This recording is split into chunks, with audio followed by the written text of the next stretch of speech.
नमस्ते नमस्कार, मैं Churing Kupadi welcome to my new blog. और आज का ब्लॉग बहुत इंटरेस्टिंग होने वाला है क्योंकि हमारे साथ आज हैं ग्राम प्रधान संगठन की सम्मानित अध्यक्षा श्रीमती रुक्मणी नेगी जी और हमारे साथ है बड़े भाई हरेंद्र असगोला जी, ग्राम प्रधान, युवा ग्राम प्रधान, जो कि युवाओं के लिए एक प्रेरणा स्रोत है। बहुत ही अच्छा कार्य इस समय यहाँ पर कर रहे हैं विकास खंड हल्द्वानी के अंदर अपनी ग्राम सभा के लिए। और मैं उनसे पूछना चाहूँ कि कस लगना उन्हें ग्राम प्रधान बनबे और के युवाओं लीजिए उन्हें संदेश छू कि कसी ग्राम सभा विकास हूँ, कसी लॉर्ड मोडू विकास हूँ आजकल कोई बार में थोड़ा सा। और आजकल जो सरकार है उत्तराखंड में और पूरे भारत देश में किस तरीके से वो विकास कार्यों को कर रही है, किस तरीके से उनका समर्थन करना चाहिए, किस तरीके से जहाँ पर उनकी कमियां उन्हें बताना चाहिए, क्या कहना चाहेंगे आप? सरकार तो बहुत अच्छा काम कर रही है। देखिए, नजरिया होता है आपका कि आप अच्छी नज़रों से देखेंगे अच्छा और गलत नज़रों से देखेंगे तो गलत होगा। और रही बात युवाओं की, तो मैं सिर्फ यही कहना चाहता हूँ, पढ़ाई लिखाई पे ध्यान दें, नशे की तरफ ना जाएं और मौज मस्ती भी करें, पढ़ाई के टाइम पे पढ़ाई करें, बस यही सब है। बाकी विकास कार्यों का ऐसा है जी, जैसा बजट आता है वैसा हम काम कर लेते हैं और कोशिश करते हैं कि जो पात्र व्यक्ति हैं उन तक उनके काम हो जाएं। जो गरीब व्यक्ति हैं, असल में जो पैसे वाले होते हैं उनके तो काम हो जाते हैं, लेकिन गरीब व्यक्तियों की सुनवाई नहीं हो पाती है। तो कोशिश ये होती है कि जो जरूरतमंद है उसका काम हो जाए। बहुत से लोगों का आरोप रहता है कि जनप्रतिनिधि लोग पैसा खाते हैं और बहुत से आरोप जनता लगाती है, तो उस पर आप क्या कहना चाहेंगे? ऐसा कोई नेता नहीं जिस पे आरोप ना लगे। अगर नेतागिरी कर रहे हो तो फिर आपको पता है कि आपके ऊपर आरोप भी आएंगे, तो हर स्वीकार करना चाहिए और आप अपने तन मन धन से अपनी तरफ से कोशिश करें कि आप अच्छे काम कर पाएं। देखिए, लोगों का काम है आपके ऊपर उंगलियां उठाना। मेरा ये मानना है, अगर आपके ऊपर उंगलियां उठ रही हैं तो आप वास्तव में आप अच्छा काम कर रहे हैं। अगर जो काम करेगा नहीं तो उस पर उंगली उठेगी कैसे? अच्छा लगा बड़े भाई हरेंद्र असगोला जी ग्राम प्रधान जी से बात करके। बहुत अच्छी बात उन्होंने कही कि यदि जो काम करेगा नहीं तो उसके ऊपर लांछन लगेगा, क्योंकि वैसे भी कहा जाता है यदि राजनीति में उतरे हो यानी कि सफ़ेद कपड़े पहने हैं तो दाग लगना लाजमी है।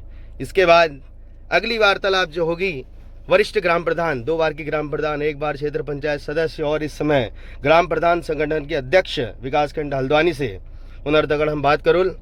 बहुत अनुभवी छो, बहुत समय से ग्राम सभा के विकास और हम लोगों का भी सहयोग करती है और अपना अनुभव साझा कर हमें भी प्रेरणा देती है कि किस तरीके से कार्य करना चाहिए। तो अब इसके बाद उनसे पूछेंगे कि किस तरीके से ग्राम सभा का विकास, किस तरीके से क्षेत्रीय विकास और कैसे आजकल के युवाओं को, आप लड़के लड़कियों को, क्योंकि आप एक महिला हैं तो महिलाओं के लिए आपसे संदेश विशेष रूप से पूछना चाहूँगा कि क्या आजकल की जो लड़कियाँ हैं जो रील्स बना रही हैं उस पर आप क्या कहना चाहेंगे, जो व्लॉग्स बना रहे हैं उस पर आप क्या कहना चाहेंगे, किस तरीके से इन सब के साथ उन्हें अपने करियर पर भी ध्यान देना चाहिए, इस पर आप क्या कहना चाहेंगे? सबको मेरा नमस्कार। जैसा कि रिंकू पाठक जी हमारे साथ चल रहे हैं, किसी विकास कार्य के लिए हम लोग नैनीताल को जा रहे हैं। तो आपने कहा कि महिलाओं के लिए हम लोग क्या कर रहे हैं, काफ़ी रील बनाना अच्छी बात है। रील के साथ साथ अपने आप को, अपने भविष्य को सुरक्षित रखना भी बहुत ज़्यादा ज़रूरी है। तो उसको देखते हुए दोनों चीज़ें होनी चाहिए और अपने पढ़ाई पे, अपने भविष्य पे और अपने माता पिता के बारे में भी ज़्यादा ध्यान रखना ज़रूरी है, क्योंकि महिलाएं आज के टाइम पे देख रहे हैं कि काफ़ी चीज़ें, कुछ महिलाओं की वजह से काफ़ी चीज़ें भटकी हुई हैं, जिससे संदेश महिलाओं के लिए ठीक नहीं जा रहा है। तो मैं सभी से आग्रह करूंगी कि महिलाओं से भी कि सहयोग करें, समाज को सुधारें और सुधार महिलाओं से ही हो सकता है। जब महिलाएं अच्छी सोच रखेंगी, अच्छी दिशा में जाएंगी। यहाँ पर महिलाओं के लिए संदेश दिया कि आप रील्स भी बनाइए, लेकिन साथ साथ में आपने अपने करियर को लेके, अपने भविष्य को लेके और हमारे समाज में उसका बुरा इम्पैक्ट ना पड़े। अब जो अगला सवाल मेरा सम्मानिता ग्राम प्रधान, वरिष्ठ ग्राम प्रधान संगठन के अध्यक्ष हमें ठुल दे उनसे तो मैं पूछना चाहूँ कि आजकल जो उत्तराखंड पंचायती राज विभाग छो और पंचायती योजनाएं छो और उनमें के बदलाव होने चाहिए, के तुम्हारे सुझाव छो और के उनमें भल काम होनी, उनर बारे में थोड़ा सा सूक्ष्म में जानकारी जनता का दिया ताकि उन्हों तक ले सूचना पहुंच सके, उनको ले पता चल सको कि कशी काम हो। सर्वप्रथम तो मैं कहना चाहूँगी कि पंचायत एक्ट बहुत ही ज़्यादा ज़रूरी है उत्तराखंड के लिए, क्योंकि उसकी वजह से हम लोग कहीं ना कहीं आधे अधूरे हैं। रही बात पंचायतों में काम करने की, क्योंकि पंचायत अपने आप में एक छोटी सरकार होती है और जहाँ से पूरे देश का विकास दिखता है। तो पंचायतों को सशक्त करने में पंचायत के लोगों की भी भागीदारी पूरी होनी चाहिए। उसमें लोगों का अपने अपने सुझाव आने चाहिए और हमेशा बैठकों में लोगों को आना चाहिए।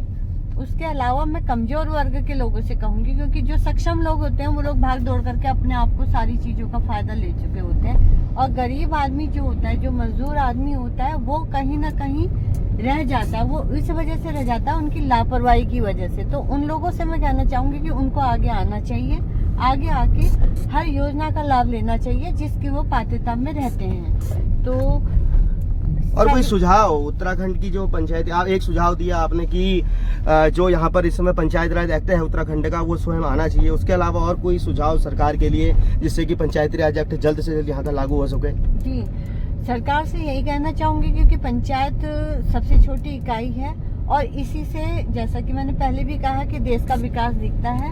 इसमें यहाँ पर आप लोग कहते हैं कि देश का विकास हो तो पंचायतों को आगे करके उनके सुझाव लेने चाहिए और उसमें प्राथमिकता पे विचार करना चाहिए। और 29 विभागों की बात है, जिस दिन 29 विभाग पंचायतों के हैंडओवर कर दिए जाएंगे, अपने आप में पंचायत एक अच्छा रूप देगी और उसका स्वरूप सब लोगों को दिखेगा। बहुत बहुत धन्यवाद हमारे छोटे रुक्मणी दी, ग्राम प्रधान संगठन अध्यक्ष। बहुत अच्छी बात उन्होंने कही और आप लोगों को इस पर ध्यान देना चाहिए, विशेष रूप से कि उत्तराखंड में जो अभी है पंचायत राज एक्ट लागू नहीं हुआ है, जिस वजह से ग्राम पंचायत जो कि विकास की प्रथम सीढ़ी होती है और यहीं से विकास की जो गाथा लिखी जाती है, पूरा जड़ से लेकर टुक तक जिसको कहते हैं, पूरा विकास यहीं से पूरी उसकी पटकथा लिखी जाती है। और क्योंकि ग्राम प्रधान पंचायत का एक ऐसा सदस्य होता है, पहला व्यक्ति होता है जो ग्राम पंचायत के हर एक व्यक्ति को व्यक्तिगत जानता है, हर व्यक्ति की व्यक्तिगत समस्याओं को जानता है और अपने क्षेत्र की हर समस्या से भली भांति रूबरू होता है, तो उसका समाधान भी वो बहुत अच्छे से सुझाव दे सकता है सरकार को। यदि जो 29 विभागों का वर्णन है पंचायत राज एक्ट में, वो यदि प्रधानों के अधीन उनको प्राप्त हो जाएं, तो मैं भी समझता हूं कि कहीं ना कहीं पंचायतों का उससे बहुत अच्छा एक विकास के साथ साथ एक मॉडल ग्राम पंचायतें बनेंगी, जिससे कि हमारा देश जो आज प्रगति की तरफ अग्रसर है, वो प्रगतिशील के साथ साथ प्रतिभाशाली, उनमें बहुत से लोग युवा आगे उभर कर आएंगे, क्योंकि उनकी प्रतिभा को पहचानने का और हर व्यक्ति की प्रतिभा को जो पहचानने का एक ग्राम प्रधान के पास अनुभव होता है और जो एक हर व्यक्ति को वो जानता है, तो उससे कहीं ना कहीं बहुत हमारे देश का विकास होगा, विकास की अग्रसर देश विकसित होगा, ऐसा मेरा भी मानना है। और इसके बाद में हमारे बड़े भाई पुनः ग्राम प्रधान, युवा ग्राम प्रधान युवाओं के लिए प्रेरणा स्रोत भी हैं और बहुत अच्छा कार्य भी करते हैं, अपनी कार्यशैली के लिए पहचाने जाते हैं विकासखंड हल्द्वानी में, और बहुत चटक बटक वाले भी हैं हमारी तरह थोड़ा सा, तो उनसे भी अभी बात करेंगे फिर से इसके बाद अन्य विषय पर।